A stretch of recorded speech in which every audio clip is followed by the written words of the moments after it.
They try so hard to make us believe that God is not real, that what we read in the Bible is false. Why do they base everything that they teach us off of the Bible then? Did you know that canceling debt is biblical? Canceling debt after 7 years is biblical? I'm going to read this to you real quick. Give me a second. Deuteronomy 15. At the end of every 7 years, you must cancel debts. This is how it is to be done.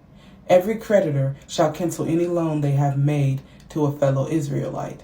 They shall not require payment from anyone among their own people, because the Lord's time for canceling debts has been proclaimed. You may require payment from a foreigner, but you must cancel any debt your fellow Israelite owes you. However, there need be no poor among you. For in the land the Lord your God's giving to you possesses as your inheritance, He will richly bless you. Before I continue, basically what that's saying is anybody who lives in your nation, so we live in the United States, our nation, should not have to just be poor if you're rich. There's always going to be poor people, because you can read further down and it's going to say that there's always going to be poor people, but you should always extend your hand, because God is going to bless you so that you can be a blessing to others. If you choose not to be a blessing to others, God is going to stop blessing you. Your well is going to run dry. Now, if you do still find riches, you're going to have to compromise, and you're going to be getting those riches from the devil, not from God, because God is not going to bless anybody that does not follow what He has set in place, right? So what I got from reading Deuteronomy 15, there's more.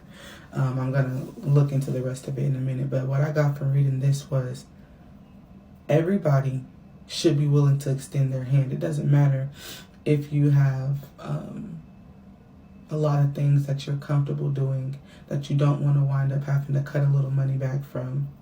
If you have an overabundance and there are people who have nothing, you are supposed to share. Let me see. Okay, so for in the land that the Lord your God is giving to you as your inheritance, He will richly bless you. If only you fully obey the Lord your God and are careful to follow all these commands I am giving you today. For the Lord your God will bless you as He has promised, and you will lend to many nations, but will borrow from none. You will rule over many nations, but none will rule over you.